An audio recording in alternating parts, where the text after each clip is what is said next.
높은 곳에서 고양이가 떨어집니다. 바닥에 닿자 살짝 튀어오릅니다. 이 고양이는 산 고양일까요? 죽은 고양일까요? 지금 우리 부동산 시장에 고양이 논쟁이 벌어지고 있습니다. 2022년 하반기부터 폭락하던 부동산 가격이 2023년 들어 상승하는 모습을 보이면서 이것이 잠시 발생한 일시적 기술적 반등인지 아니면 본격적인 상승세의 시작인지를 놓고 서로 자기가 맞다면 싸우는 것이죠. 데드캣 바운스는 주로 주식시장에서 쓰는 용어입니다. 주가가 크게 떨어졌다가 잠깐 소폭 회복된 것을 의미하죠.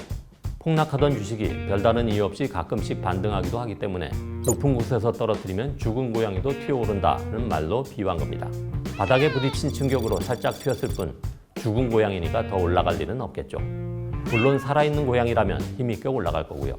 요즘 부동산 반등을 가리키는 지표는 꾸준히 많이 나왔습니다. 이런 지표와 기사가 많아지자 이제 시장 반등이 본격 시작됐다는 목소리가 커졌습니다.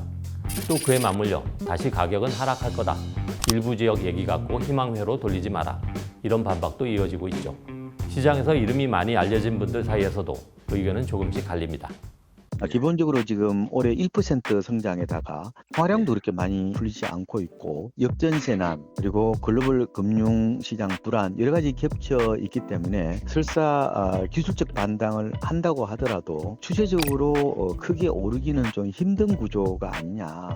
특히 이런 멘트를 보면 집값 하락 가능성 쪽에 무게를 두는 것으로 보입니다.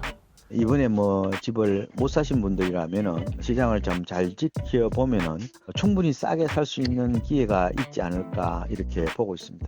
내려가지는 않겠지만 그렇다고 본격적으로 올라갈 것으로 보기도 어렵다는 의견도 있습니다.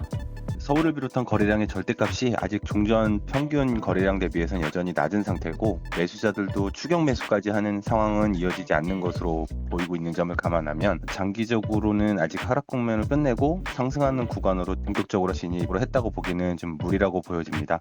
더 내려가지는 않더라도 가격의 상승 거래가 빠른 속도로 이어질 것으로 보이지는 않습니다. 직방의 함영진 빅데이터 랩장은 서울은 집값이 내려가기 어렵겠지만 지방은 미분양 적체, 저조한 청약 성적 등을 봤을 때 데드캣 바운스로 볼 수 있다는 견해를 제시했습니다. 즉 지방은 다시 하락할 수 있다는 것이죠. 큰 폭은 아니더라도 꾸준히 오를 거다라는 의견도 나왔습니다. 이게 올라갔다가 다시 이게 마이너스로 가기는 이제 쉽지가 않은 시장이죠. 작년 12월에 비해서 1월, 2월에 그 시장이 살아나는 그 속도보다 지금은 느릴 거지만은 상승 가능성은 있다라고 할 수가 있습니다. 그러니까 올해 내내 상승세를 탈 것이다. 네, 예. 내년도 마찬가지고. 그렇죠. 반등한다는 쪽에서는 규제적 완화를 여러 번 했다. 대출 금리가 많이 내렸다. 특례 보금자리론 출시 등 수요자에 도움이 될 만한 정책이 나왔다. 거래량도 슬금슬금 회복되고 있다 등을 근거로 얘기합니다. 그게 아니라는 측에서는 전국적으로 봐서 대부분 지역의 지표는 여전히 하락세다. 금리가 내렸다고 해도 저금리 시절과 비교하면 여전히 높다. 특례 보금자리론 한도는 벌써 많이 소진됐다. 취득세 등 주요 규제 완화는 이루어지지도 않았다 등을 얘기하죠. 양쪽 모두 그럴듯한 논리를 갖고 있습니다. 그래서 고민인 거죠. 기사를 봐도 어떤 건 많이 올랐다, 어떤 지표는 여전히 하락세다 등 하루가 멀다 하고 종잡을 수 없는 기사가 나오기 때문에 헷갈린다는 분들 있으실 텐데 정리가 잘 된 기사 하나를 보죠. 연합뉴스가 부동산 R114와 함께 국토부 실거래가 시스템에 신고된 아파트 거래 가격을 2023년 1, 2월 것과 3, 4월 것을 비교해봤습니다. 그랬더니 전국의 아파트 얘기입니다. 3, 4월 거래 실거래가가 1, 2월 거래가에 비해 오른 경우가 57.6%였다고 합니다. 특히 서울의 아파트는 64%가 상승한 가격에 거래됐습니다. 확실히 아파트의 경우 오른 건 오른 거다 라고 평가할 수밖에 없겠습니다. 전반적으로 올랐는데 서울 같은 곳은 그게 더 두드러진다. 그럼 앞으로는 어찌 될 거냐? 일부에서는 부동산 시장 얘기할 때 똑같은 시장을 놓고도 오를 요인을 100개는 제시할 수 있고 떨어질 요인도 100가지를 말할 수 있다고 하죠. 이건 뭔 요상한 소리냐? 라고 하는 분 계실 텐데 오를 요인과 떨어질 요인이 딱 균형을 이루는 곳에서 가격이 형성되기 때문에 그런 겁니다. 오를 요인이 더 강했다면 이 가격보다 더 높게 형성됐을 거고요. 반대였다면 지금보다 낮아졌을 거라는 얘기입니다.